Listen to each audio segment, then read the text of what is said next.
nagomba nsimbize nivyo iyo audit yatweretse ico no kwita nka image mugabo il faut aller plus en profondeur dushaka yuko tumoderniza ibihari et en parallèle tukazana na unité nshasha iri plus moderne iri pour la nouvelle technologie kuko ihari i déjà vétuste babivuze harakenewe yuko haba un audit financier et technique de l'usine barabe n'ivy'imirima byose bitaraba tumenyera valide patrimoine niho tusomeye kumenya nabo tugiye kuja hamwe ico twiye tuzanye iyi ni interano ya mbere yakwa mushikiranganje interano ya kabiri nabonye yuko hari utubazo twinshi ku bintu bya la tenue de compte nabonye bya compte fournisseur ibiri muri bira bitari compte fournisseur bidasa ndetse bitari muri grand livre cyo kimwe na compte client kuba yuko ivya créance bita bien tenu cyo kimwe na compte de mobilisation kuko igihe la valorisation des actifs zitahari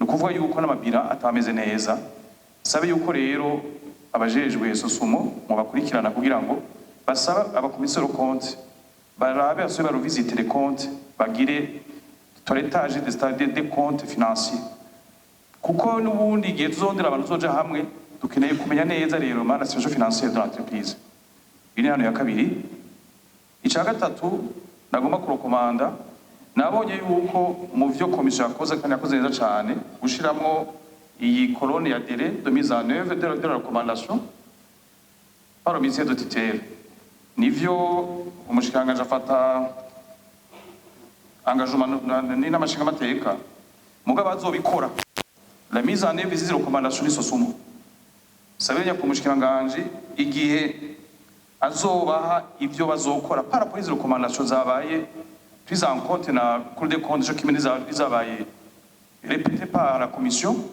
boshiraho indi colonne de l'état d'exécution cette fois kugira ngo nitwiyemize ivyo tutazi canke ivyo tudashoboye twihaye ihangiro y'imyaka 5 en sachant yuko c'est le maximum kandi yuko bishobora gukorwa imbere yabo bivanye nuko umurindi réhabilitation iragoye gusumbya kugura izindi nshasha muganda baye nk'akarorero no munsi kugira ngo réhabilitation ikunde dukeneye hafi miliyoni z'amadolari ziri hagati y'imiliyoni 15 n'imiliyoni 20 z'amadolari gushiraho izindi nshasha zosaba imiliyoni 50 z'amadolari d'après ivyino mwana agomba n'isukari naho twereka kwigurisha twagurisha mirasi yonyene susumuyo ca yunguka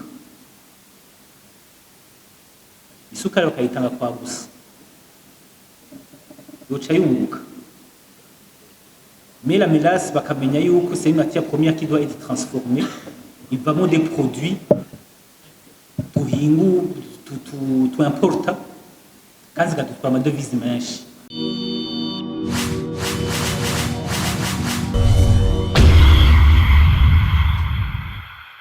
intererano notanga icame na mbere ho kunyene iteka bivuze sosumo imaze imyaka ingana uku yamaze kuba amorti yatsa kuba yamaze kugira des investissements réinvestissement kugira ngo bareponde kuri ico bita la technologie actualisée bana iba rentable yiza kuba yaragize cumul des bénéfices iyo bari koresha muri investissement changa bagade reserve bari babushe kukwakumira akazo investissements mais c'est pas le cas ari naco gituma nanezerewe mbonye ko mu vyo mwafashe ko nk'inyishu mwagize ico bita le financement mixte kugira PPP kandi mugashaka kumoderniza kuko le marché irahari murazi yuko gushika no munsi yaba mahinguriro yaba na la consommation locale tubana twimporte sukari urumva rero marché irahari donc la rentabilité économique du projet si kintu umuntu yo kuyumvira ni kintu kihari kuri ico rero nagomba nsimbize nivyo iyo audit yatweretse ico no kwita nka image mugabo il faut aller plus en profondeur dushaka yuko tumoderniza ibihari et en parallèle tukazana na unité nshasha iri plus moderne iri pour la nouvelle technologie kuko ihari i déjà vétuste babivuze harakenewe yuko haba un audit financier et technique de l'usine barabe n'ivy'imirima byose mbe bitaraba tumenyera valide patrimoine niho tusomeye kumenya nabo tugiye kuja hamwe ico twiye tuzanye. Iyi ni interano ya mbere. Yakuba mushikiranganje interano ya kabiri nabonye yuko hari utubazo twinshi ku bintu vya la tenue de compte. Nabonye vya compte fournisseur ibiri muri bira bitari compte fournisseur bidasa ndetse bitari no muri grand livre. Co kimwe na compte client. Tukuba yuko ivya créance bita bien tenu co kimwe na compte de mobilisation. Kuko igihe la valorisation des actifs zitahari. Nukuvuga yuko n'amabira atameze neza. Sabe yuko rero abajejwe sosumo mu bakurikirana kugira ngo basaba abakomisero compte barabe asubire barovizite les comptes bagire toilettage des comptes financiers. Kuko n'ubundi igihe tuzondera abantu tuzoja hamwe dukeneye kumenya neza rero mana situation financière de l'entreprise. Biri hano ya kabiri. Ica gatatu nagomba kurokomanda nabonye yuko mu vyo komisiyo yakoze kandi yakoze neza cyane gushiramwo iyi colonne ya délai de mise en œuvre de la recommandation par le ministère de tutelle. Nivyo umushikanganje afata engagement n'amashinga amateka mugabo azobikora la mise en œuvre des recommandations ni sosumo. Sabenya ku mushikanganje igihe azobaha ivyo bazokora par rapport aux recommandations zabaye prise en compte na Cour des comptes jo kimwe zabaye répété par la commission. Boshiraho indi colonne de l'état d'exécution cette fois. Subire gushima zimva mutima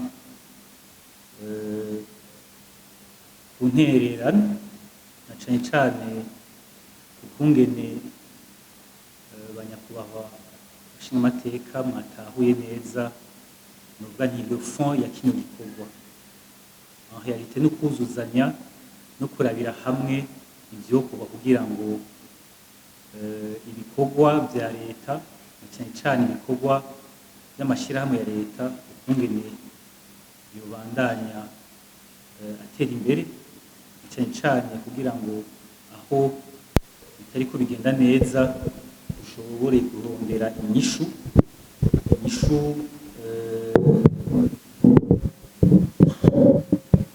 zishobora kuca zija mu ngiro tukerekana n'ukungene zoja mu ngiro. Ahanini muri rusangi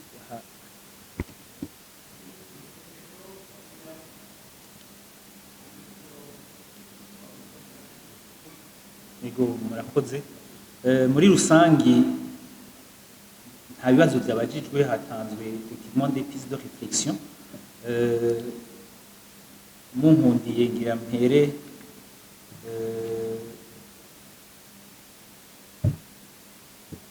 kucashikirijwe na honorable Olivier Souguru.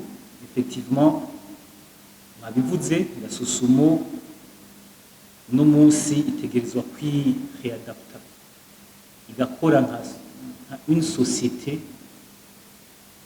ifise un plan iboniye kiraja kandi byose kugira bikorwe nuko itegerezwa kuja ku gihe dans la gestion administrative et financière na cyane cyane kumenya ukungene ama investissement yabo bashobora kuyagarukana bivanye n'umwimbu baronse mais aussi bakabona yuko inyungu baronsemo ishobora guca ituma isahiriza kugira ngo societe ishobore kwiyubura ikabandanya imera neza. Les stratégies twayumviriye uno munsi sosumo ikeneye amahera. Sosumo ikeneye amahera kugira ngo ishobore kucibandanya ikora neza. Kandi amahera atari yandi na amahera mva makungu ahanini. Uno munsi yaba sosumo ari une société 100% privée. Ubwo yari kugira ivyo bibazo. Yaba ari une société 100% privée. Ubwo bari kuza ngaha anye tugira une audit tubona tutwari ibibazo canke bari gusanga bonyene baritunganije basanga ivyo bibazo vyose barabitoriye inyishu. Ahanini effectivement nibaza yuko bitumwa de manière générale n'ukungene la planification à long terme iba yaragenze, la vision d'une société, la vision des gestionnaires. Iyo uriko urakora pour parer au plus urgent, ugira uja gwaza ushiramo nk'uko nyiri iteka mwabivuze serum, ego urabaho uno munsi nga ejo udusubira gwaza kandi niyo situation muvuga uno munsi turimo. Ko bimeze uko tubigenze gute? Twicara tutegereza kurondera inyishu za mbere, c'est trouver des mécanismes de financement zotuma Sosumo isubira kuja ku gihe. Les premiers mécanismes twiyumviriye nuko tworondera des partenaires, nuko Sosumo par rapport y'amafonds propre yayo uko irinjiza amahera mugabo yinjiza amahera atari ku murindi ushimishije ku buryo yari gushobora kuduza, ugasanga yo nyene irikwije itarinze gusaba ayo mahera mvamakungu. Kugira bikunde Sosumo itegeza gushora hanze. Le deuxième stratégie ihari ni iyihe? Nuko Sosumo ija ku export, itegeza ku export. Bwayi exporter umwimbu ukuye hehe? Ko kugira ngo ishore même gusatisfaiza la demande locale bidakunda. Ibi rero nivyo turiko turiyumvira, nuko usaba des crédits mu mabanki atandukanye. Uno munsi turiko tuvugana na banque de développement des États des Grands Lacs, le BGL.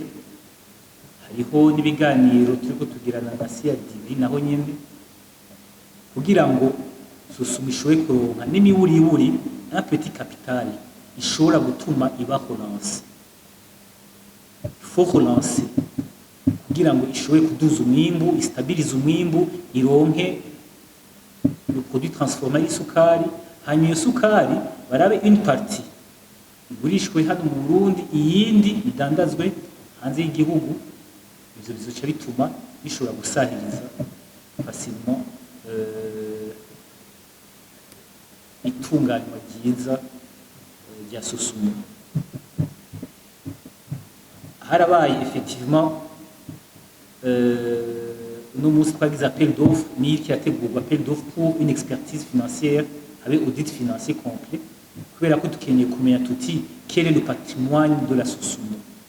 Uno munsi Sosumo ifise valeur iyahe? Ntanumwe ashobora kubwira iyo ariyo la valeur de la Sosumo réelle. Ego me usine irabaye amorti, muga usine irafise valeur kuko iraproduisa, n'imiproduisa irafise valeur uko amortissement sont des écritures comptables.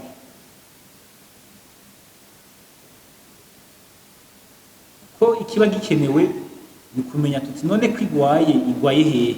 Il faut un vrai diagnostic. Il faut un vrai diagnostic de la société et une vraie évaluation de la valeur ya Sosumo. Yafise amatongo, yafise amazu, yafise ibikoresho bitandukanye, yafise amatracteur n'ahashaje.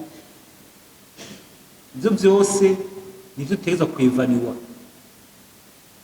Ni naho tumenya tuti wa mutahe wa leta ugeze hehe, ungana gute. À l'origine twaguhaye amahera angana uku, no munsi ufise ayangana gute, umaze kunguka ayangana gute, kugira tumenye tuti umusaruro wakuyemo naho peut-être itagenze neza, la situation actuelle imeze uku. Ibi rero nivyo turiko turihutira gukora. Mwana agomba twavuze tuti tuzobikora muri juin 2027 kubera ko niho iyo inventaire tuzoyishira mu ngiro, c'est-à-dire à partir de l'exercice izokurikira. Mugabo iyo expertise zo yaramaze gukorwa, kandi ni nayo utwara mu mabanki, ni nayo n'umupartenere azogusaba kugira ngo amenye uti none twumvugana n'umugabo afise ubutunzi bungana gute, jenzanya yangana uku, fise yangana uku. C'est très facile, nkeneye yuko Sosumo ndayishikana ku rugero rungana X. No munsi ifise ibingana gute, none uza gusahiriza azozana ibingana gute kugira ngo ushobore gushika kuri iyo hangiro twiyemeje. La mise en œuvre arakatu muvuze nimugire mutaduhaye ibinyere kandi bamaze kuhavuga. Muvuze muti mbega iyaba Sosumo yari mu ntoki z'abaprive ati zibashira imeze gutya, mwapangiwe kubaza umugabo imwishyuye. Nagira ngo mugire ko muri situation actuelle uko bimeze, la situation n'est pas viable. Uko la situation imeze actuellement, dans l'état actuel des choses, où 99% ari leta, mugabo abarundi bakaba batarumva neza kugira ngo bumve iyo tandukana cyangwa iyo richesse dufise mu gihe leta ifashe umutari do 89 ntibumve ako gaciro karimo cy'igihugu, hasigaye mukurondera iyindi nzira. Kuko umupartenere aje bati okay, reka nzane ibyanjye dushireho bishasha, kandi azemera gukora dans les conditions z'uno munsi, ubundi uko hazana même des conditions nouvelles. Ikirere cyo kucyumvira kugira ngo abatekinisiye n'abandi baze barabe forme yo bibere. Noneho nashaka kugira ngo mugende mwishe mudushize mutumeze la plus à l'oreille twumve. None la privatisation, noneho leta ikazogaruka igasabamo ma action, aho nicyo cyoba ari cyiza mu gihe cyo mubitubwira. Murakoze. Murakoze cyane nyiniteka. En réalité yari idea de nari ntanze idea de nari ntanze cyane ndabibwira abasanzwe barongoye Sosumo, kubera ko nibo kino gikorwa bagiye kubishyira mu ngiro. En réalité la Sosumo yaba ari entreprise privée iba yarungutse, iba yaragize n'amazina 3, 4, 5, iba yamaze no kugira succursale internationale ngira muri Tanzania, baragiye ahandi mugabo ibyo ntibyakozwe.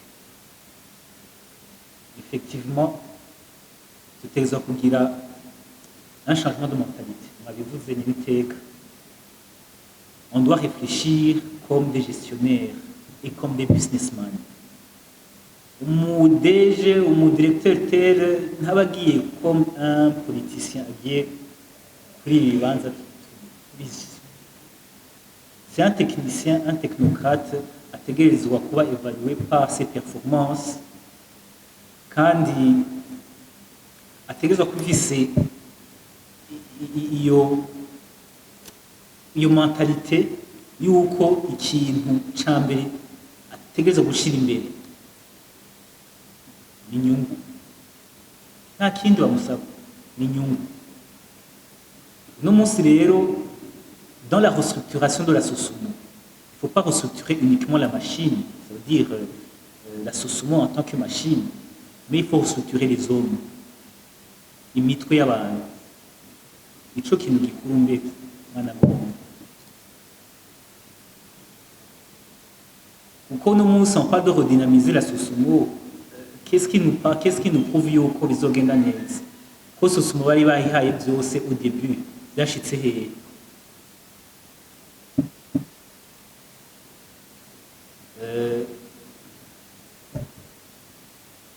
Nibaza yuko dukwiye kubwizanya ukuri. Niyo ngwara amashyirahamwe yose leta amashirahamwe yose ya leta afise iyo ngwara nuko tutayakonsidera comme des sociétés privées. Il faut que tuzikonsidere comme des sociétés privées. Muri ico gihe bizogenda neza. Naho abari sociétés za leta, leta c'est un actionnaire comme tant d'autres qui a besoin yuko umutahe wayo uba valorisé. Hanyuma après une certaine période ikabona ko ikirunguka. Nibaza ko ari byo tugiye guca dushiramo ingufu muri irya suivi mwadusavye no muri irya evaluation mwadusavye. Ibisigaye ça reste technique, ni kumenya ukungene la gestion financière ikorwa n'ayo madetail, mais c'est le professionnalisme ou l'exigence yo gukora ibintu neza, kumva yuko ikintu kigenze nabi soit birashobora kutakuva ko effectivement kubera ko mvuze igena ziriya anye, mais kwita kurushi ukumva yuko ibintu bitageze neza atamahoro uza kuronka.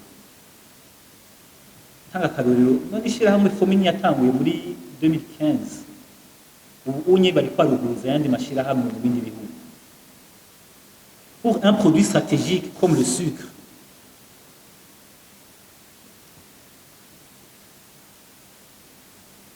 Nibaza yuko bitabigoye kandi hakajamwo même d'autres produits dérivés. Mélasse, c'est un produit il est très recherché, très recherché. Nous no musugiye ku masoko gironke mélasse ntayo. Mwana gomba n'isukari naho twereka kwigurisha, twagurisha mélasse yonyene. Tusumuyo ca yunguka. Isukari bakayitanga kwa gusa. Yoca yunguka. Mais la mélasse bakamenya yuko c'est une matière première qui doit être transformée. Il va des produits tuhingu tu importa kandi gatutwara amadovize menshi. Iyi ni commentaire nayiko ndavuga muri rusangi. Effectivement les observations za honorable Olivier on les a tenues en compte. Tuzoca turaba ko mwishurwa mu ngiro by'ayo recommandation et surtout la colonne de l'état des lieux de l'exécution tuzoza turabikora au fur et à mesure uko peut-être trimestriellement, et les rapports tuzoza turazirungika no mu nama nshingamateka kugira ngo mugire aussi usuivi. Ikibazo cya kabiri cyabajijwe na honorable Jean-Marie Birantije. Mwarimu avuze effectivement commentaire ya valeur de la Sosumo no munsi yuko ari ntoyi, muravuga ko tubari byo. Effectivement vous avez raison, mais en même temps vous n'avez pas raison. Kuko no munsi un financier akubwira nyereka la valeur de ce que tu as, iyo ufise bivanye na n'icyo ashobora kubikoresha.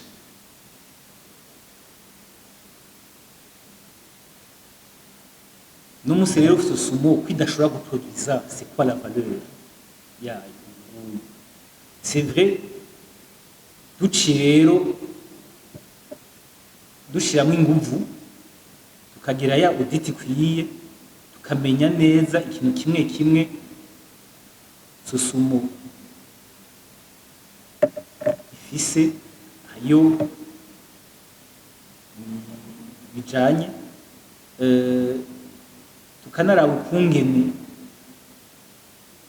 ni yinyenza gusubira guca nishura kijanye na est-ce que faut-il kuja muri réhabilitation canke tugure izine shasha.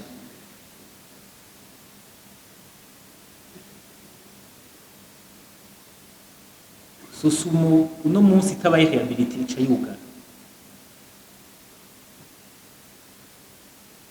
yugara soit bahagarika ibikorwa twicare turindire ko turonka uburyo bukwiye kugira ngo tugure izine shasha.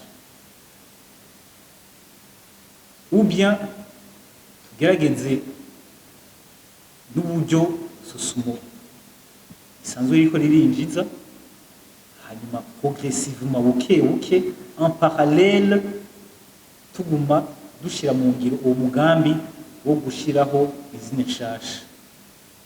Ndaza kugisigura neza mu nyuma, nuko effectivement Sosumo ifise patrimoine niniya, ifise matongo arimo ibikaju, ifise une usine naho qui date de longtemps, c'est vrai, mugabo isanzwe iriko iraproduiza. Nibaza ko il faut capitaliser ku byo dusanzwe dufise, ibi nyene biri ngaha biri palpable, aba ari byo twokora ibishoboka byose tukabistabiliza. Le fait de stabiliser la production sucrière ya Sosumo birashobora gutuma n'imiburiburi dushiraho des stratégies zotuma n'aya madovize aboneka, bigatuma n'izina nshasha twari twipfuza nayo nyene iboneka n'ingoga. Turavye effectivement imyaka twihaye 2032 yoba ari myinshi, c'est vrai, mugabo niyo plan ni integuro. N'ubu unye turiko turavugana n'abapartenaires, hari abapartenaires pratiquement entreprises zitatu ziri en discussion avec la Sosumo no munsi pour aya ma contrat de partenariat public-privé. Bigakunda yuko twumvikana hakiri kare no mu myaka ibiri izina nshasha yashobora kuja mu ngiro.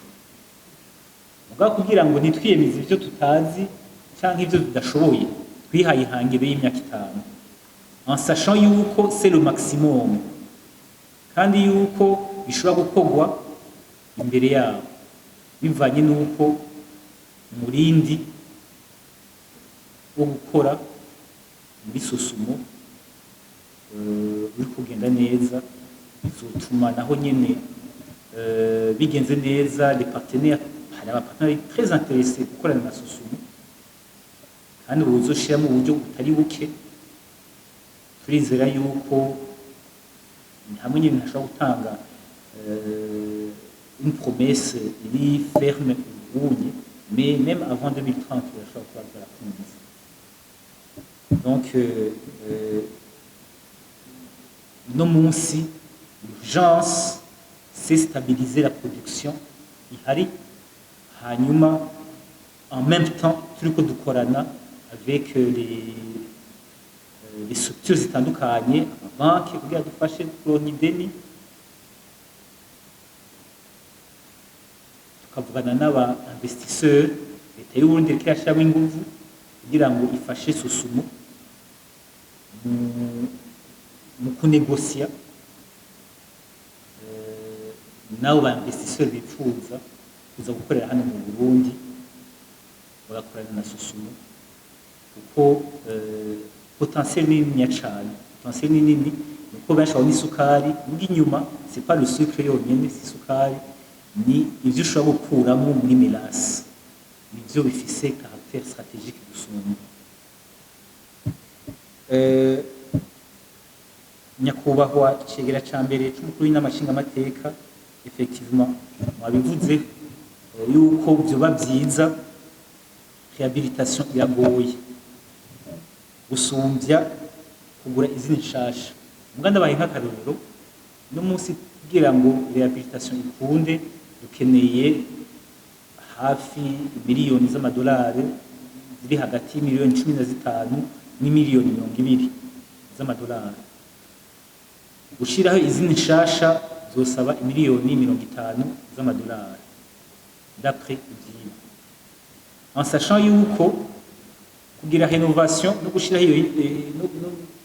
no gushira ku gihe izina y'ubu unye Sosumo bishobora gutuma isubira gukora nka izina nshasha gushika imyaka 20.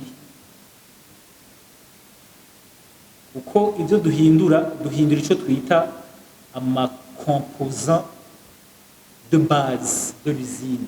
Ni nko gufata imodoka no munsi ugahindura imoteri.